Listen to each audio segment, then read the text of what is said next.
네, 오늘 장의 이슈를 깊이 있게 분석해 보겠습니다. 미증시 인사이트 시작하겠습니다. 오늘 블랙컨테이커티 윤진 대표 함께해 주시겠고요. 또 스타인베스트먼트의 김태성 본부장 나와 주셨습니다. 안녕하십니까? 네, 안녕하세요. 자, 오늘은 바로 엔비디아 실적부터 분석을 해봐야 될 것 같습니다. 뭐 사상 최고 실적 계속 나에 놓고 있습니다. 전년 동기 대비 매출이 73%. 이것보다 더 좋은 실적 낼 수 있습니까? 어떻게 보시는지 한 말씀씩 듣겠습니다. 윤 대표님. 일단은 뭐 매출 성장률 부분은 기대치보다도 분명히 상향한 것은 맞고, 그다음에 두 자릿수 성장도 성공을 했기 때문에 이런 부분들은 일단은 이전치 대비해서 굉장히 피봇된 움직임을 계속해서 보여주고 있다는 게 가장 핵심적인 부분이고요.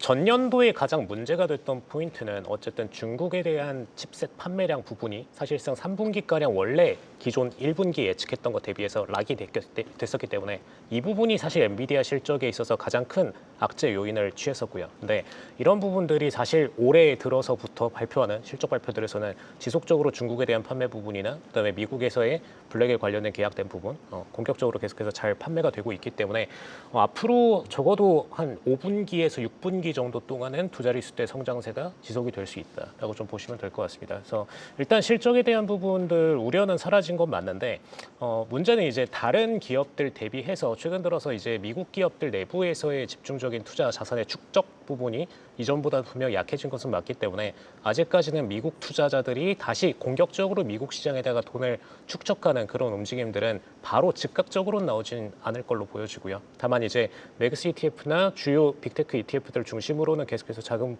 플로우는 들어오는 양상으로 보여지고 있기 때문에 지금부터 천천히 다시 가속을 시작하는 움직임은 보일 수 있다 정도로 보시겠습니다. 네, 뭐 실적뿐만 아니라 가이던스도 예상치를 다 웃도는 것으로 나왔지 않습니까? 가장 중요한 건 이거였어요. 이번 분기에 H200에 중국이 얼마만큼 팔렸는지 그걸 아마 많은 투자자분들이 궁금했을 것이고 네. 그것이 포함된다면 우리가 생각한 것보다 더 높은 실적이 나올 것이다라는 기대감이 있었죠. 네. 근데 막상 뚜껑을 열었는데 숫자는 굉장히 좋았지만 H200 아직 중국에 납품 안 했다라는 이야기를 하고 있죠. 그러다 보니까 향후에 가이던스에 대한 눈높이도 계속 높아질 수밖에 없다라는 조건들이 또 붙게 되는 겁니다. 그래서 프리장에서 물론 지금 상승분을 반납하긴 했지만 굉장히 또 초반에 좋은 모습을 보였던 것이 아니겠나라는 의견 한번 드려보도록 하겠고요.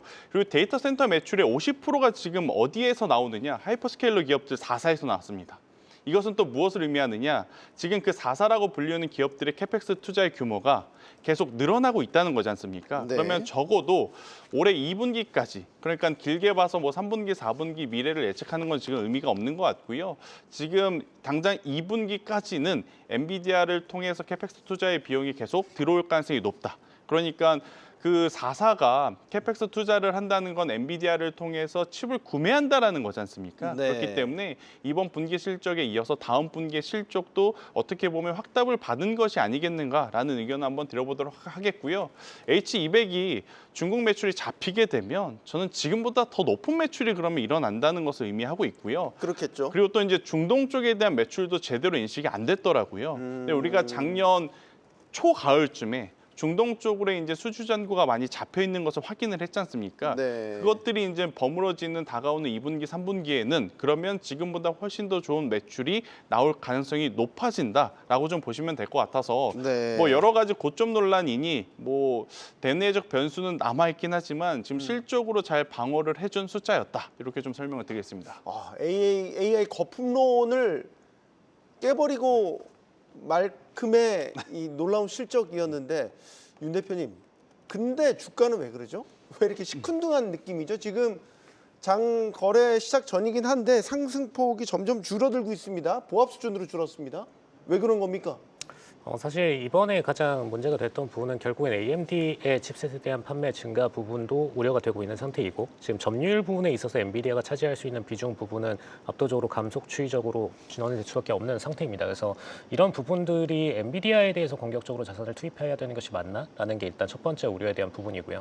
그다음에 지금 가장 핵심적인 포인트는 저희도 사실 이번 분기에 가장 리밸런싱을 하면서도 핵심 목표로 뒀던 거는 아시아 세션에서 시설 투자가 잘 되어 있는 기업군에 대한 비중을 높였다라고 지속적으로 얘기를 드렸는데 최근 들어서 보시면 이제 AIA ETF나 혹은 아시아 세션 내부에서 HBM 관련된 ETF들 혹은 아시아 세션 내부에서 한중일 중심으로 AI ETF들이 집중적인 이제 자산에 대한 유입이 발생하고 있는데 이런 것들 내부 ETF 안에는 당연히 엔비디아는 빠져 있습니다. 엔비디아는 미국 기업이기 때문에. 그래서 이런 자산에 대한 추이 부분이 지금 미국 기업들 입장에서는 자산을 축적하기는 정말 쉽지가 않다라는 핵심 모멘텀이 있고요. 그다음에 두 번째 포인트는 최근 들어서 이제 금리에 대한 크로싱들이 본격화되고 있는데 올해 본격적으로 이제 금리 인하 추이로 진행이 되고 그다음에 일본도 추가적인 금리 인하 1에서 2회 정도 더 추가적인 인하 가능성이 있는 상태이고 그다음에 중국 같은 경우에도 지속적으로 금리에 대해서 굳이 인하 플랜을 가져가지 않는다라고 가정했을 때 한중일 중심으로는 미국 자산들이 다시 회귀하는 움직임이 반복이 될 수밖에 없습니다. 그리고 한국 같은 경우에도 금리 인하에 대해서는 적극적으로 검토하고 있지 않고 계속해서 최근 들어서는 동결 조치를 보여주고 있는데 이런 부분들이 추후 미국과의 금리 차이를 1% 이내로 축소하게 될 것이고 결론적으로 봤을 때는 지금 아시아 세션에서 굳이 미국 쪽으로 자산이 유출되어 있던 자금들이 다시 아시아 세션으로 회귀되는 과정이기 때문에 지속적으로 미국 자산은 축적될 여지가 없다라고 좀 보시면 될 것 같습니다. 그러면은 실적과 주가의 어떤 상관관계가 지금은 좀 깊이 있게 촘촘하게 맺어져 있지 않다 이렇게 봐야 되는 건가요? 저는 개인적으로 지금의 주가는 현재 실적을 반영해서 잘 버텨주고 있다고 표현을 좀 드리고 싶어요. 버텨주고 있다. 네. 우리가 생각한 것보다 실적이 잘 나온 것은 맞지만 이미 네. 주가는 그걸 알고 내려가지 않고 지금 구간에서 버텨줬던 이유이기도 하다라는 생각이 들거든요. 그래서 주가가 올라가지 못한다 그래서 너무 섭섭하게 생각할 필요는 없을 것 같고요. 왜요? 섭섭하죠. 근데 이제 타이밍을 좀 기다려야 됩니다. 네. 그러니까 과거의 패턴들을 좀 생각을 해보면 엔비디아 실적 발표 당일 그리고 그 다음 날까지는 뜨뜻미지근했어요. 네. 그런데 언제 이제 본격적으로 시장에서 반응이 나오기 시작을 했냐면 주말을 지나고 젠슨항 CEO에 대한 이야기가 맞네 아니네 여러 가지 이야기가 나온 다음에 그 다음 주에 시장에 좀 반영이 됐었던 경우의 수들이 좀 많았었거든요. 그래서 저는 오늘과 내일 다소 조금 침체된다 하더라도 너무 실망하지 마시고 다음 주 초의 흐름까지도 한번 꼭 지켜보실 필요는 있지 않겠는가라는 의견 한번 드려보도록 하겠고요. 항상 실적 나올 때 제가 보는 것은 콜옵션과 풋옵션의 비율이에요.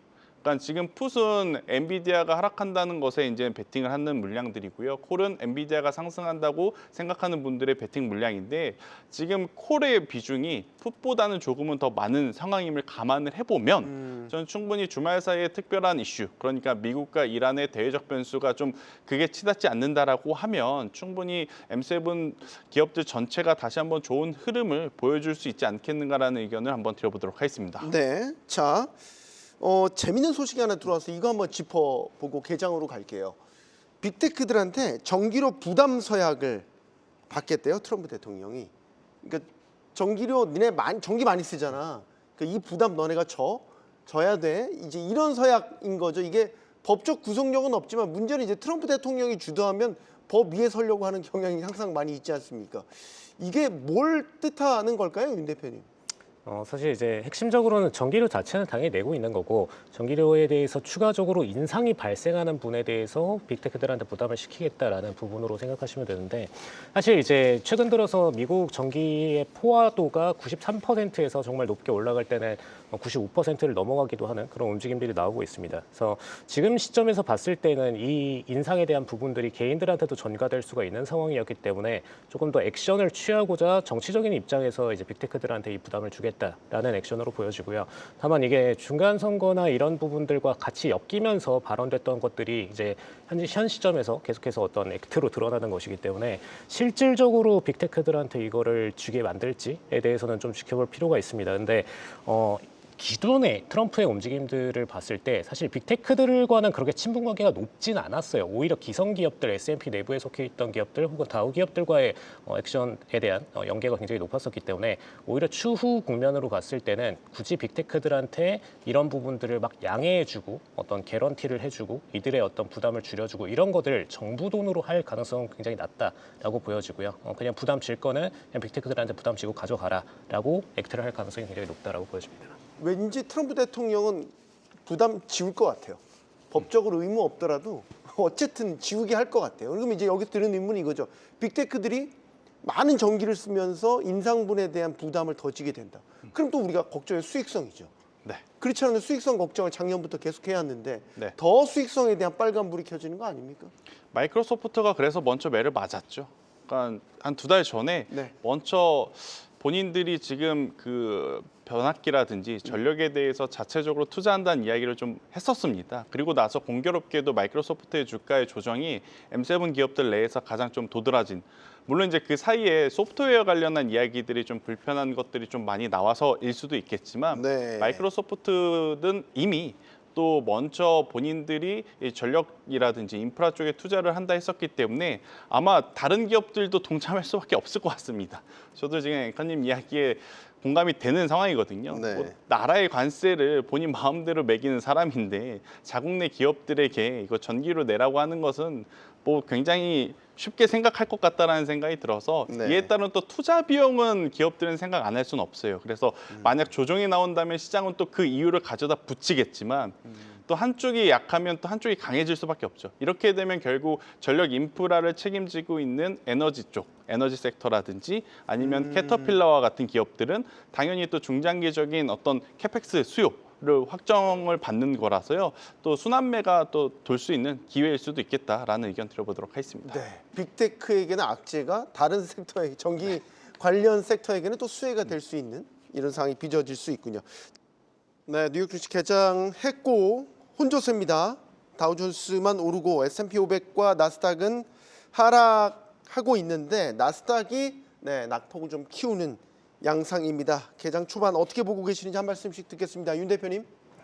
일단 저희가 가장 우려하는 포인트는 이제 구글에 대한 좀 매도세입니다. 구글 같은 경우에는 지난 이제 M7들이 다 폭락과 낙폭을 대규모로 거치는 동안에서 그 동안 안에도 계속해서 공격적으로 뭔가 상승세를 이어왔던 기업이기 때문에 사실 주가 조정에 대한 밸류에이션을 제대로 받지 못했었거든요. 근데 지금 시점에서는 사실 1차적으로 구글이 집중 조정을 받을 수밖에 없는 국면에 있기 때문에 이런 부분들이 나머지 M7에 대한 어떤 지지도를 악화시킬 수밖에 없는 환경이다라는 좀 참고하시면 좋을 것 같고 그리고 앞서서도 얘기 드렸지만 지금 최근 미국으로의 아직까지 자산 회귀 부분이 좀 약한 상태입니다. 근데 그런 상황에서 엔비디아가 조금 더 먼저 떨어지고 있는 상황인데 이런 부분들은 종합적으로 이제 M7에 대한 매도세를 유도할 수 있다라는 점이 약간의 변수로 좀 보시면 될 것 같고요. 근데 이제 두 가지 포인트가 있습니다. 나스닥이나 이런 주요 S&P 같은 기성 기업들 중에서 테크 기업 중심으로는 아직까지는 좀 견조한 매수세가 들어오고 있는데 사실 이 매그스 같은 경우에는 더 집중적으로 최근에 조정을 크게 받았다 보니까 원래는 더 인덱스가 상승세가 강해야 되는 국면이거든요. 현재 국면이. 근데 그러지 못하다라는 점이 이후에 더 추가적인 메인 인덱스와의 이격을 넓힐 수 있다라는 점. 그럼 이렇게 됐을 때 공격적으로 투자자들 입장에서는 매수에 대한 기회가 매그스 쪽으로는 주어지는 것이 맞는데 이게 단기적으로는 굉장히 좀 악화되는 매도 물량들을 쏟아낼 수 있다라는 점 참고하시면 좋을 것 같습니다. 네, 자 김태수 본부장님께도 한 말씀 듣겠습니다. 엔비디아가 낙폭이 계속 커지고 있습니다. 2.8%, 2.9% 지금 하락세 보이고 있습니다.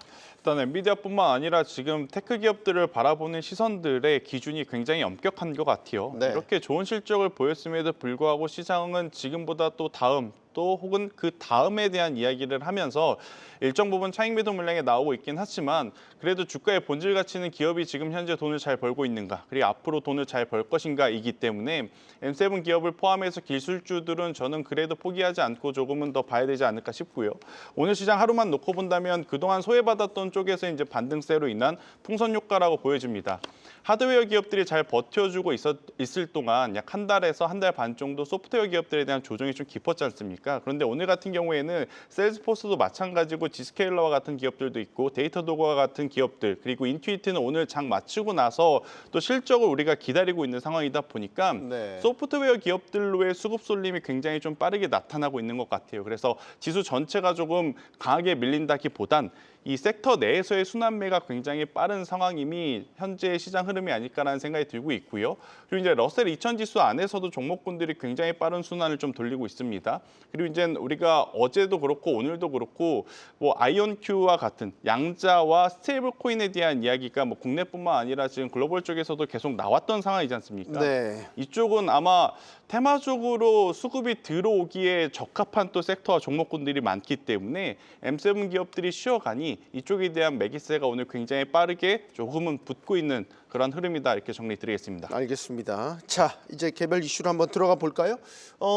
우리 시각으로 이제 내일 새벽이면은 중요한 협상이 있습니다. 스위스 제네바에서 미국과 이란의 3차 핵 협상이 열리게 됩니다. 이게 왜 중요하냐? 지금 미국이 이란을 향해서 군사적 공격을 감행할 수 있다는 점을 공개적으로 지금 경고를 하고 있고 여러 측면에서 전쟁 준비에 들어간 정황들이 계속해서 포착되고 있는데 이 협상이 그 전쟁의 분수령이 될 것 같습니다. 어떻게 전망하십니까, 윤 대표님? 사실 이란 입장에서는 지금 이번 26일에 바로 본인들의 어떤 핵에 대한 포기나 미래 플랜에 대해서 미국한테 확실하게 좀 제시를 해줄 필요가 있고요. 근데 만약에 그렇게 마무리가 되지 않는다라고 하면은 주말에 바로 직접적인 미국의 군사적 조치가 진행이 될 가능성이 높다라고 보시는 게 좋을 것 같습니다. 그리고 이 군사적 조치가 진행이 됐을 때 사실 미국 증시에 직접적으로 영향을 줄 수 있느냐라고 봤을 때는 사실 방산주 정도 외에는 방산주 혹은 이제 에너지 정도까지 외에는 큰 타격을 주기는 어렵다. 혹은 이제 큰 긍정적인 모멘텀도 주기는 어렵다라고 보시는 게 좋을 것 같고요.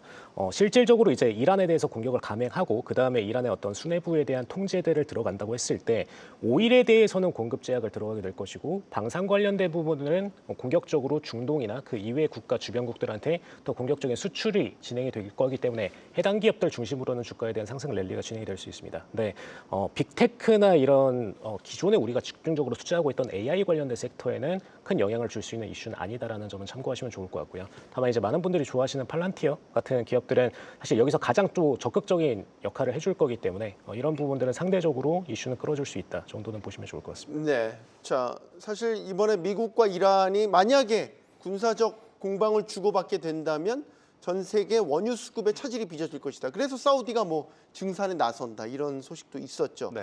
전쟁이 벌어지게 되면 혹은 장기화됐었을 때에 일어날 수 있는 예를 들어서 인플레이션 우려 이런 것들은 어느 정도로 저희가 걱정을 해야 되겠습니까? 네, 사실 투자하는 입장에서는 최악을 생각을 해두고 투자를 하는 게 맞을 것 같아요. 네. 그러니까 저는 개인적으로 미국과 이란이 좀 격하게 간다고 보고 대응을 하고 하는 포트폴리오를 좀 미리 준비하자라는 생각이거든요. 네. 그런데 지금 과거의 패턴을 좀 생각을 해보면 중동에서 이미 이런 지정학적 리스크가 나왔을 땐 벌써 유가가 100불 넘어간다, 110불 넘어간다, 혹은 120불까지 갈 수도 있겠다 이런 이야기가 지배적으로 나왔어야 됐거든요.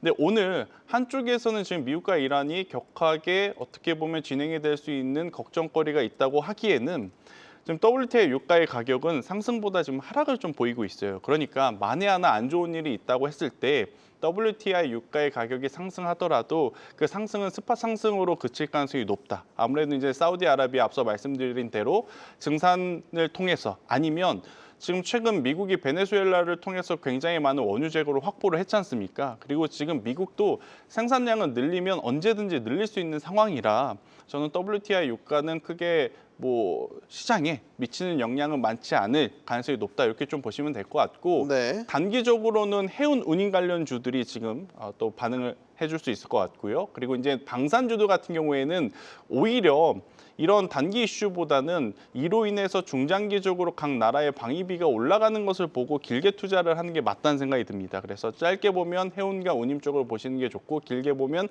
방산주를 보는 게 맞는데 이것도 현금 여력이 있으신 분들의 하나는 전략입니다. 네. 지금 벌써 미증시가 올해 들어오면서 행보 기간이 굉장히 길었지 않습니까? 네. 그러면 이미 그 전에 가지고 계셨던 테크 기업들 아니면 주도 업종들이 많이 좀 속상한 구간에 들어와 있을 거예요. 저는 오히려 대외 변수로 인해서 지수의 밀림 혹은 대외 변수로 인해서 테크주들의 조정이 나오면 그 조정을 이용할 생각을 하는 게 현실적으로 지금 투자자들에게 필요한 거지.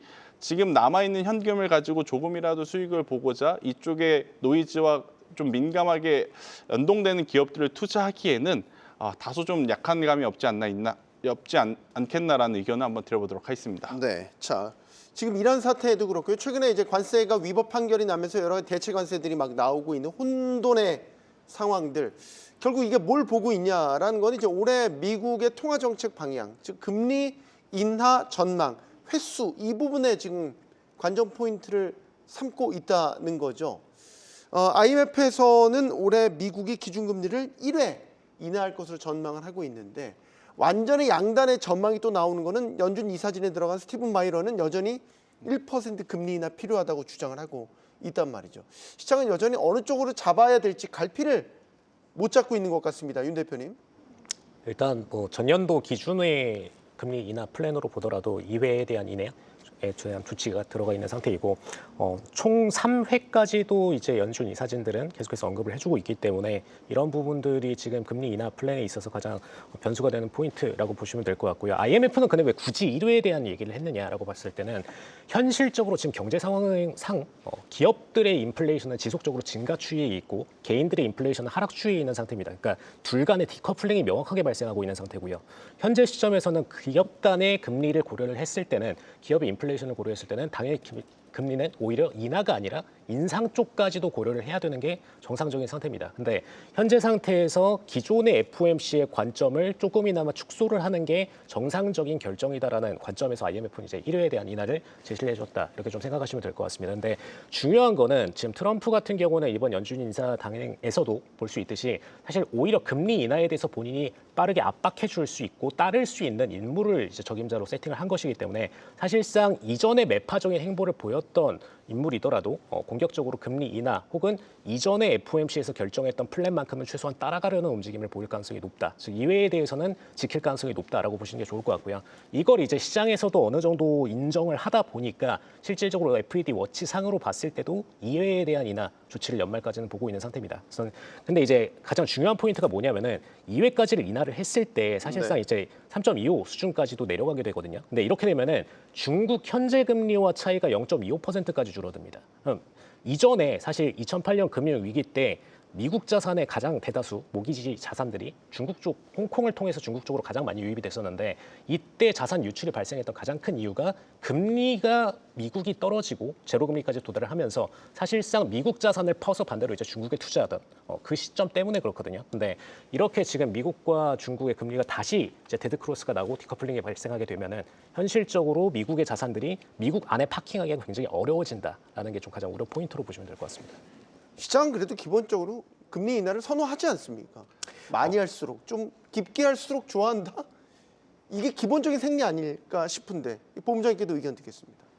당연하죠. 그러니까 이 기조는 지금 최근 거의 1년 정도 이끌어왔던 기조였기 때문에 금리 인하를 하게 되면 유동성이 풍부해져서 시장에 긍정적으로 도움이 된다라는 것들을 많은 투자자분들이 기대하고 있는데 근데 우리가 지금 예측하는 게 의미가 있겠나 싶어요. 왜냐하면 3월 달에 청문회가 있습니다.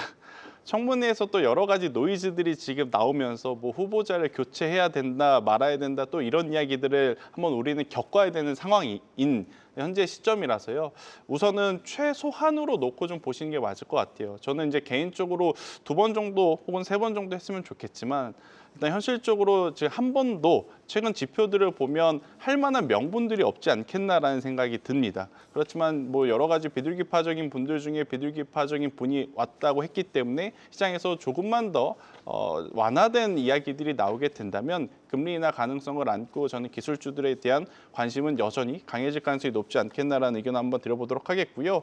생각보다 M7 기업들 물론 이제 엔비디아의 낙폭이 처음에 좀 강하게 나오면서 시작을 했기 때문에 걱정을 하시는 분들이 많으셨을 것 같은데 마이크로소프트도 그렇고 애플도 그렇고 지금 점차 아랫꼬리를 좀 달아주고 있는 상황이고 엔비디아도 아랫꼬리를 좀 달아주고 있는 상황이라 너무 부정적으로 좀 보실 필요는 없고요. 아직은 긍정적인 부분에 조금 더 집중을 하시는 게 맞겠다라는 의견 한번 들어보도록 하겠습니다. 알겠습니다. 미증시 인사이트 여기서 마치겠습니다. 블랙콘트 에커티 윤진 대표, 또 스타인베스트먼트 김대승 본부장 함께해 주셨습니다. 고맙습니다.